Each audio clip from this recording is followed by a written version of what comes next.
Hi, everyone. If you could please keep your video turned off, that would be great.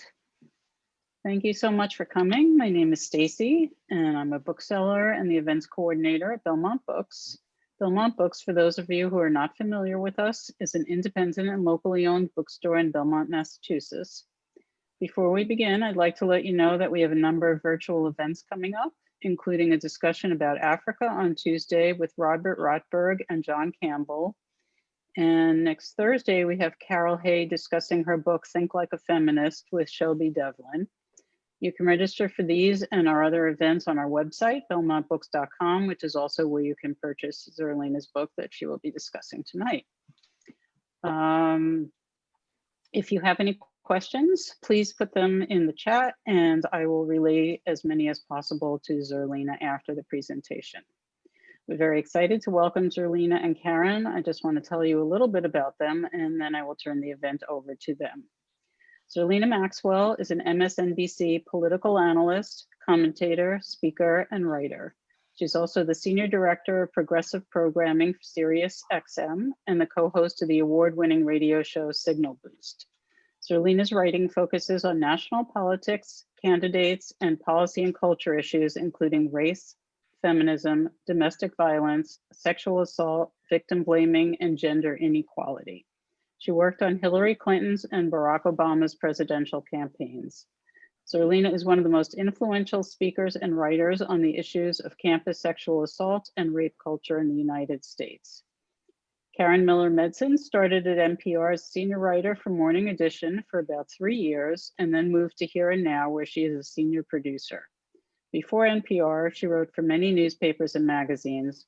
Her environmental reporting earned her New York Press Association Awards for Writer of the Year and Best News Story, as well as the New York Deadline Club's Community Service Award. And without further ado, I would like to turn the event over to Zerlina and Karyn, and thank you all so much for coming. Hi, so I'm just gonna play with my camera for 1 second. You'll excuse my quarantine basement. But so let me get started. When Zerlina first wrote this book, and it wasn't that long ago, it's only about 10 months ago, we lived in a completely different world. There was no pandemic. George Floyd hadn't been murdered yet by police, though certainly others had. And we didn't know who would lead the Democratic Party, let alone who would win the election. And even though so much has changed, every word in this book resonates as strongly as it did 10 months ago. So for anyone who hasn't had the pleasure of reading it yet, and I would urge everyone to do so, the book lays bare a political system rooted in overt and covert white power, in the political mediocrity, pandering, and lack of direction that basically launched Trump to the White House. And just in case liberals are patting themselves on the back, thinking, well, this is, she's not talking about us. This is actually about the Democratic Party, which Zerlina says has long overlooked Black and Brown people, and specifically Black and Brown women, even though ironically, the party can't function without them. And so there's a lot to unpack here, and I'm glad Zerlina's the one who's going to do it and not me. And I'm going to start by saying, well, first of all, thank you for joining us, Zerlina. And your book was born out of frustration. You have some pretty clear ideas about how to fix this party, the Democratic Party. And it starts with a concept that's become really controversial, identity politics. Mm-hmm. And so I'm going to start by asking you, what is identity politics, and is fighting against it the equivalent of saying all lives matter? Oh, that's actually a good way to put it. I would say that there's definitely probably a Venn diagram to be drawn about the people who criticize identity politics and the people who, respond to someone saying Black Lives Matter by saying all lives matter. So I do think that was apt. Identity politics essentially is the idea that identity and your racial identity, your gender identity, the intersection of those things, the different parts of your identity can inform like policy making, full stop. It actually needs to go into the thought process and the consideration that policymakers use when creating the legislation that governs our lives. And so for me, the original sort of academic Black feminists coined the term, it was really about how to build and create political power for groups that were historically marginalized. In the context of the Trump era, I think identity politics has been wrongly demonized because it's seen as the type of politics that Black people do, or brown people do, or queer people do, because they're using their identity, as a center point to conversations about politics and how they engage in the process. And I think in the Trump era, what should be clear to everyone as we sit here today is that Donald Trump also ran and won on identity politics in 2016. He just ran on white identity politics in 2016 because white is an identity. It's not the default sort of like blank identity or something like that. There are things associated with white identity that Donald Trump exploited to his advantage. So identity politics is essentially, Stacey Abrams shorthands it this way. It's, I see you in your fullness of who you are, and all the different parts of your identity matter, and they are relevant in considerations that policymakers are having when they are writing out the policy, when they are making those decisions. And so, to be clear, you're looking for people to embrace identity politics. Yes, absolutely, because I think it makes for better policies when you have people that are more representative of the actual electorate in this country, and when you have people use their own personal lived experiences to inform a way in which a policy might be better or worse for the communities that they come from, you get better outcomes. Okay. And in your book, you specifically say, we've always done identity politics in America. It's just that the identity was white.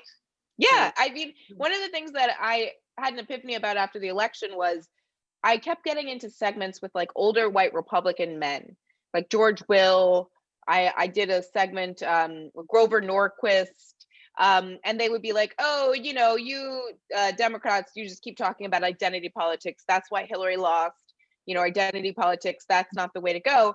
And I would always sort of raise my hand and point out that I find it interesting that it's older white men who are so quick to point out that identity politics is somehow bad, when it was something that was essentially coined and developed by Black feminists who historically had been marginalized out of and pushed out of positions of power, politically, economically, socially, and otherwise. And I feel like it needs to be pointed out that white is an identity. And yes, you can play into it. And it's important that we don't marginalize everyone else and say, oh, you're just playing identity politics because you bring up racism or you bring up sexism and as relevant things to consider when writing and implementing policies. Yeah. Okay. So let's talk about some examples of how a fear of identity politics has failed the Democratic Party. So you weren't, let's just say it flat out, you were not impressed by Joe Biden at the beginning of the campaign when you wrote the book. The primaries were, and he got better. Just getting into season. And you say he was tone deaf when it came to race and that he missed opportunities. What was he not doing that you wanted to see him do at that point? Listening more to Simone. No, just kidding. I don't even know anything about that. But I'm just saying that in the beginning, he seemed to be a little bit out of touch with the current way we talk about race, intersectionality, not talking about the Black community and what policies would help them in a paternalistic way, the way traditionally some liberals can tend to do. And I think it's important that he evolved. I mean, one thing I have to say is that the chapter on Biden is critical and harsh and very honest. Yeah. And I think that it's possible not that he personally read the chapter, but that he did. Well, I mean, I wouldn't be shocked if somebody in the campaign read the book, because I do think that he did improve. I mean, if you recall back in the early debates in the primary, he went on this long riff after a question about what he plans to do for the Black community and Black children, and he started talking about how parents didn't know to turn the record player off. Yes. It was very awkward, and it was not his best moment. And so, one of the things I do is sort of unpack, the ways in which he can do better, I use other primary candidates as examples, like Kirsten Gillibrand, my senator from my actual home state, New York, and she answered a question in Iowa from a white voter who was asking about white privilege, and she gave a perfect answer with which I include a part of that in the book, because she acknowledged, you know, how she has to teach her own kids about their privilege and how she doesn't have to worry that her child is going to be accosted, assaulted, or killed by a police officer because of his skin color. And so, you know, understanding those blind spots is really important. I do think that Joe Biden improved greatly throughout the course of the primary in his ability to talk about race and his ability to talk about these intersectional issues. And obviously, when you see him select Kamala Harris to be on the ticket with him, I think there was an understanding that he sees himself and is a transitional figure to this new future I'm talking about, where our leaders look like America and they aren't just the archetype of an older white man in a suit. Yeah. So talking about Kamala, let's talk about Kamala for a second. You were a fan. You are a fan. So there was that moment in the primary debate when she talked about busing, and she ended her comments with, "That little girl was me." This was in a debate actually that included Joe Biden, where he was not doing well. So what was she signaling? What was she telling America when she came on stage full force? Well, I think that she was telling America that she's just not here, you know, to be the diversity candidate on the stage. I think what was really important for folks to notice about the Democratic primary is that the women were running for president, and that included Kamala Harris. She wasn't showing up to increase her name recognition or to, you know, for a PR campaign, you know, to get more fundraising dollars for her next Senate run. She was there to try to win the election. She said as much, as one of her quotes on the stump was, "I intend on winning this election." She would say it dead, like look you straight in the eye and say, "I fully intend on winning." As of today, I still think back to that because I'm like, she technically was correct about the fact that she would ultimately go on to win the election. So, you know, I think that positive affirmation worked pretty well for her. But I think that one of the things that, you know, she stood out to me was the fact that she showed up, you know, with that sort of self-assuredness that I am here to win this debate. Like she went after the front runner on substance in an emotional moment, and I think, you know, in some ways, I think she kind of gained a little bit of his respect for her directness. It wasn't an ad hominem attack. It wasn't personal in the sense that she personally attacked his intentions or his motives, but she used her own personal experience to sort of draw people into what it must have felt like to be bused to a different school and to have, you know, policymakers like Joe Biden not realize the impact on real children who were being impacted by policies that he, you know, because he's been around a minute. So that was part of the I think moment was the fact that, like, she's talking about going to elementary school on the bus, and he, you know, he was in elected office at that point. So that just shows sort of the generational difference as well. And I think that what was important for me about Kamala's strength in that first debate was the fact that she showed America that we absolutely can and will have a woman as president. She showed up wanting to win, not just to be there, you know, to make a statement. Well, so I'm going to take one more step back to the primary, and then we're going to move forward again.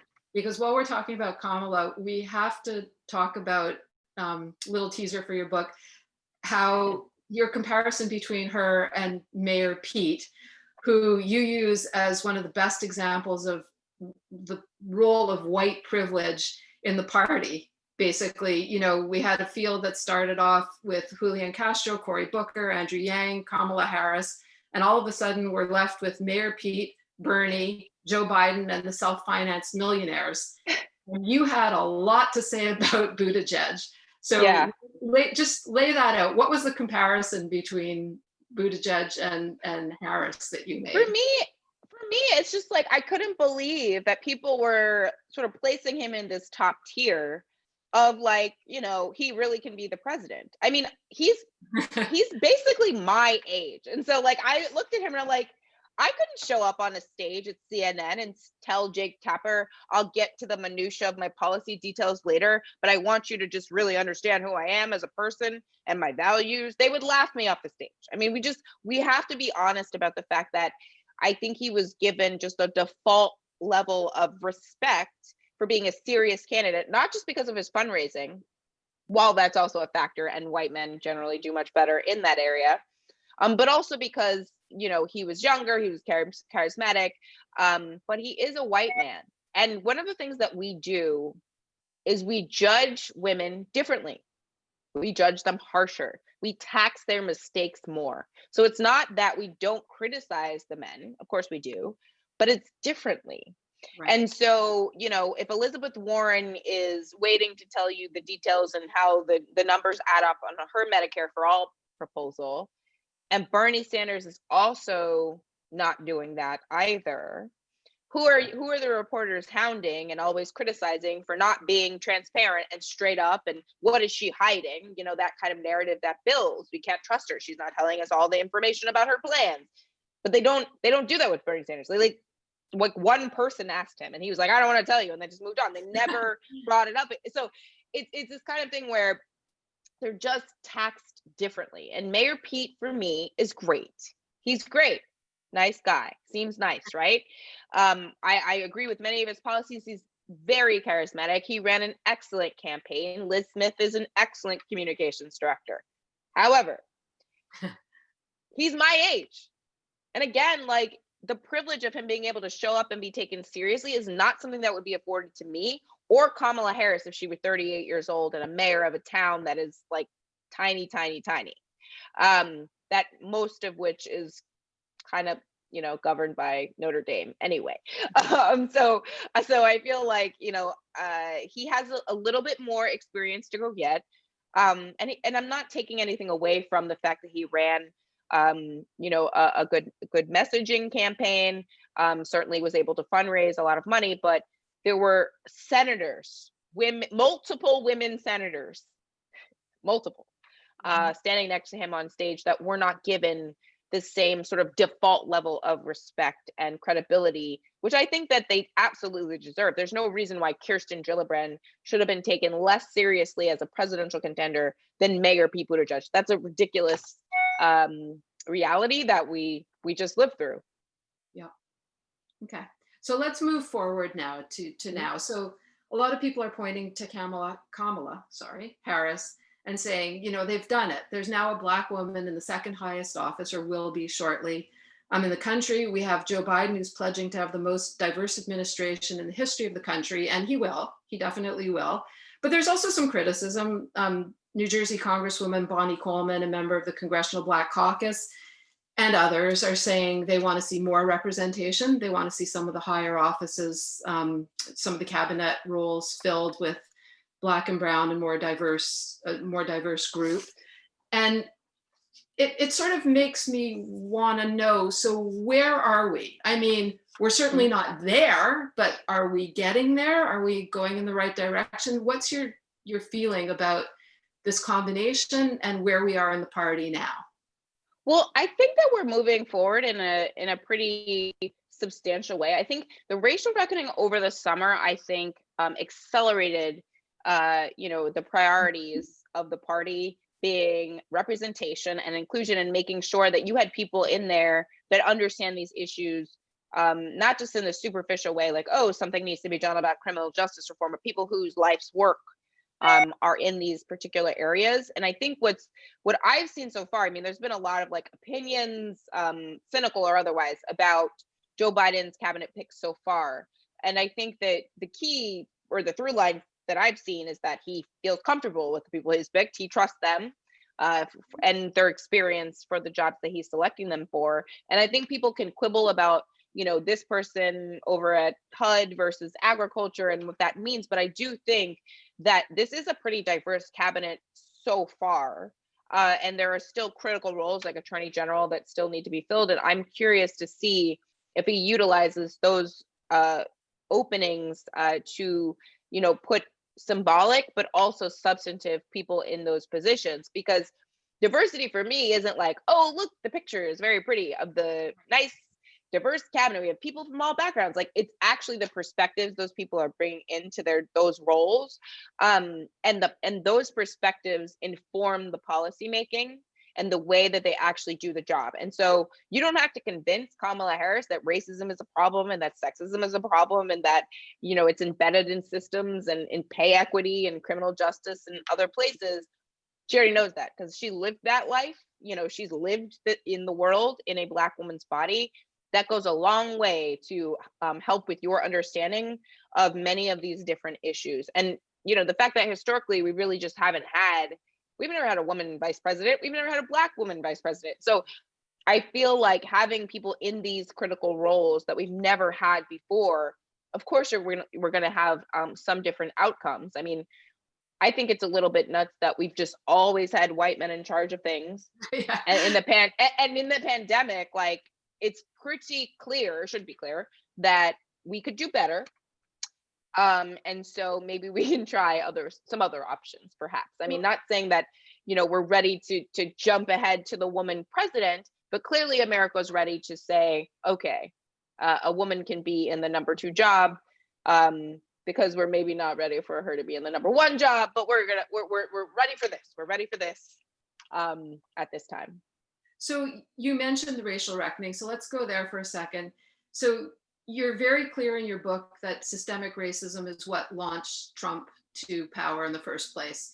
You absolutely disagree with the idea that it was economic, people trusted Trump's economics or, whatever other reason. You're very clear that the racist underpinnings of the country, of the United States of America, mm-hmm. from founding till today, were what launched Trump. And now we're having this reckoning where we're talking about police brutality, de facto segregation, lack of educational mm-hmm. opportunity, lack of economic opportunity, and now a raging pandemic that's unequally devastating Black and brown communities. Mm-hmm. Is this the pairing of political leaders who, do you have confidence that they have the tools to address, or, I mean, nobody is going to wipe this out with the policy. I mean, that's foolish, but, are they the right people to start chiseling away at it? Like, what's your take on that? Well, I think that one of the things the pandemic has made so clear is that it wasn't economic anxiety that caused people to support Donald Trump. Right. In 2016 or in 2020. The way I know that is the economy just tanked during the pandemic, and the president and his allies passed one stimulus bill, $1,200, and some unemployment, and then nothing else. So the American people are not doing particularly terrific, even those who were doing better before the pandemic. Many Americans who maybe they were doing a little bit better under the first couple of years of Trump have lost their jobs. Mm-hmm. And a lot of those people still voted for Trump, whose official policy was herd immunity without a vaccine. Right. So I think it would be naive, or maybe just like willfully naive in a lot of ways, to say that it was economic anxiety and not the explicitly racist messaging, which basically the subtext, or sort of like the through line in his messaging is, you are better than those people over there. And they're taking your jobs, and they're taking the resources away from you, and they're a drain on us, and they're not even paying taxes, and all the lies that were told about communities of color, and the way in which he really exploited racial tensions and the history, frankly, of the country for his own benefit. It's not a coincidence that Donald Trump rose in prominence in the realm of politics by going after the first Black president and saying he's not legitimate, he wasn't really born here. Then he got on TV and said, I sent people to Hawaii and you won't believe what they found. And then before the 2020 election, somehow he never told us what that was. And Barack Obama was reelected, and he still never told us what it was. And we found out recently, Michael Cohen said he never sent anybody to Hawaii at all, even though he said that on 60 Minutes. So I think that, anybody who can sit here and say, you know, the people that supported Donald Trump, they did so because he was a businessman and, you know, he had good economic policies. They cannot make that argument today with a straight face. The economy just tanked because of Donald Trump's failures. Now, he didn't cause like the original stock market tumble because of the first sort of lockdown that I think sent shockwaves through the country and the world, frankly. But he certainly is creating long-lasting impacts on the economy by not prioritizing the science over the politics.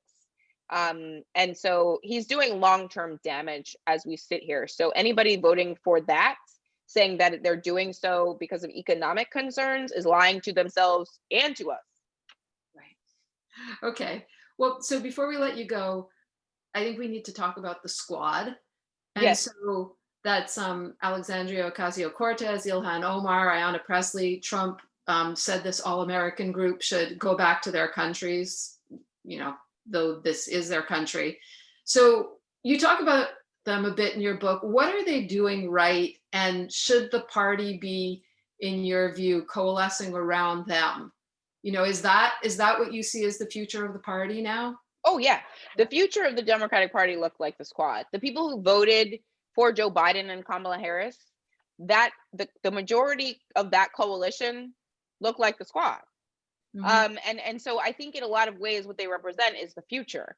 You know, the future of the Democratic Party looks like the squad. That's who we're going to be electing. More people of color, marginalized people are going to be running for these positions because they see themselves now reflected back. You can't really sort of be it until you sort of see it, I think is the line, right?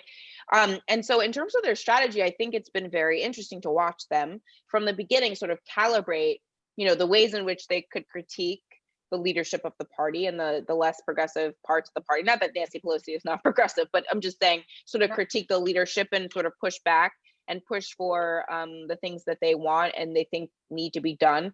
And I think that it's actually been interesting to watch how they've changed and adjusted that strategy. So in the beginning, if you recall, you know, maybe AOC would be quoted like in the New York Times saying something critical, then Nancy Pelosi would be in the same articles, you know, responding. And so it sort of became kind of like fighting, but in the press. And then, you know, you sort of saw them take one-on-one meetings with Speaker Pelosi and start to build relationship there. Then they also traveled to Africa. And then there's that famous photo of Nancy Pelosi and Ilhan Omar at the door of no return. And I think it's that kind of relationship building that allows the Democratic Party to grow stronger, because, you know, you can't really do anything without that trust between, you know, two people within the same coalition, that everybody's intentions are good and that people are coming at these conversations in good faith, because too often people are sort of like, you know, trying to perform for the cameras. And I think that, you know, an interesting piece of the strategy for the squad that I've seen evolve over the first 2 years of their tenure in Congress, now they've all been reelected, is that they don't like complain as much about that kind of stuff in public. They very strategically critique. And I think that shows growth. That shows that they're understanding the ways in which they can influence their own party, but also speak to those larger issues that they want sort of the larger public to organize themselves around and push for. Okay. And I just wanted to end, I want to go back to an anecdote right at the beginning of your book, which is, so you're at a Politicon convention and you were being heckled, not by conservatives, but by Bernie Sanders supporters, and they were getting pretty vicious. And you were being drowned out, and you shouted out loudly, "If you guys are really progressive, we can work together to try to get this expletive out of the White House. And the only way to do that is the only way to defeat Donald Trump is to engage Black women." So do you get to go back this year and say, "I told you so"? Well, I don't know that I'll ever be invited back to Politico. Because I definitely describe it as sort of like a very unusual conference where it's like Comic-Con for politics and pundits, and like it's very weird. It's a little bit of a circus, but maybe they'll invite me back and I'll be able to say that. I mean, honestly, when I watched what happened in Georgia, I just sat there and, you know, when it was finally certified, and I just was like, I didn't realize that I was going to be this right. Like like when nailed you write, it, nailed yeah, it. I was like, we won Arizona because of indigenous. I was like, I knew that we would get close in many of these states. I was a part of the field organizing team here in Virginia for President Obama in 2008, and Virginia became a blue state for the first time in 44 years. And so I know viscerally like how hard that is to do. And I was just a small little cog in that wheel to make that happen. But it is hard. And so, the fact that Joe Biden was able to flip these states on the strength of turnout in these communities of color, I should be able to go back and say I told you so, because I was right. It's funny because I read this book in July or June or sometime in the spring, and read it and thought about it, but it wasn't until after the election that stood out to me. Suddenly, I'm just lying around thinking, oh my God, yeah. Anyhow, well, thank you very much for talking to us. It was really interesting, and if anybody has questions, you can type them into the chat, and look forward to hearing them. Thank you so much. So Karyn, we're going to let you go because I know you have to get up super early. Right. To do that. No, actually, I'm gonna hang in and just listen to a few of the questions, and then I will sure. zoom myself out. So all right. So Rita says identity politics is definitely something that needs to be brought to the forefront. However, I think the real problem is the naming and messaging. Identity problem, intersectionality, etc., are not catchy or plain spoken. The difference between the GOP and DNC is that the GOP says it better because they surely use it in policymaking. What do you think? Well, one of the things that everybody needs to know is that intersectionality and identity politics are both terms like from academia. So Kimberly Crenshaw, the professor at Columbia Law School, she is the academic that coined the term intersectionality, which actually was in the context of the law. So for example, as a Black woman, before sort of this area of law and study was created and, all broken down for us, I had to pick between racial discrimination and gender discrimination if I were going to sue somebody that I felt had discriminated against me, or an employer that had discriminated against me. Now, does it make sense for me as a Black woman to have to pick whether or not you've been mean to me because I'm a girl, or you've been mean to me because I am Black? No, that does not make sense. And so intersectionality is, in the law context and the legal context, about ensuring that you're not, Black women and our discrimination and those experiences are not falling through the cracks. When it comes to identity politics, again, that was a term that was not created by the DNC or a political party. I'm using that term in this book because it's a term also out of academia from Black feminists. Now, what's important to understand about identity politics is that don't be afraid of the word just because it's identity, right? We all have an identity. White is an identity. There are things associated with being from Kansas. There's probably pieces of your identity if you were an athlete or a ballerina. There are all different facets of our identities that are also ethnic, racial, sexual orientation, gender, all of those pieces, but there's other things as well in addition to class. And so I think, can Democrats certainly sound academic when talking about stuff? Yep. But, one of the things that I learned early on in politics is that it's sometimes harder to message as a Democrat because we can't lie straight up about everything. One of the things that makes it easier to come up with a slogan like death panels or something like that is because you're not basing it in facts. And so maybe you can come up with some better slogans to describe these things. But the center piece of this conversation is all about just respecting somebody's full person, every single aspect of their person, as we're engaging in politics. Don't try to silo any piece of their identity, because everybody should be able to bring their full selves. And again, it's sort of like this. I like to shorthand it the way Stacey Abrams says it because she's smarter than I am, and so she says it's really like I see you, right? Just sort of that symbolic motion of, you know, I see every part of you, and every part of your identity is valid and should be respected, not just in conversation and in dialogues, but also in policymaking. Great. Thank you for answering that. And Rita, thank you for that question. Does anybody else have questions? I don't see any. Zerlina, did you have anything else that you wanted to tell us about the book, or just anything that has happened recently? No, I mean, I think that, you know, this pandemic has been hard for everyone, even though our circumstances are not equal. It's an equalizer in the fact that it's affecting everyone. So I just hope everybody stays safe and wears their masks and all of those things, because I'm a daughter of scientists, so I have to say that.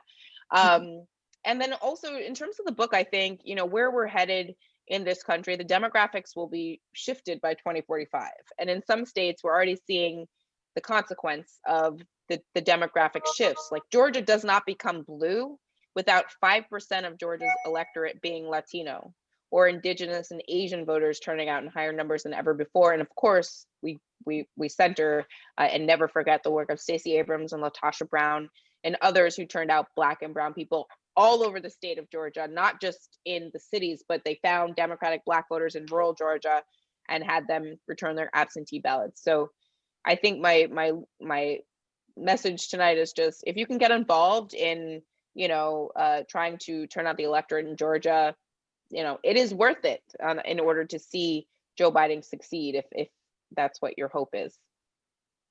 Great. I have one more question from Virginia, who wants to know if you see yourself ever running for office.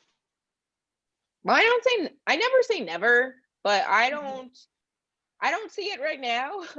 Although people always ask me that. And so I never say never. We'll see what happens. Sounds like a good philosophy. Well, thank you, Zerlina. Thank you so Karyn, much. so much. This was a great conversation, and thank you everybody for coming and for asking good questions. And I echo Zerlina in saying I hope everybody stays safe and healthy through this next coming period that is going to be difficult, but hopefully there's a light at the end of the tunnel. So thank you again. Thank you Have a so great much. night, And everybody everyone. stay safe. Thank you. Take care. Thank you. Bye, Virginia. Bye.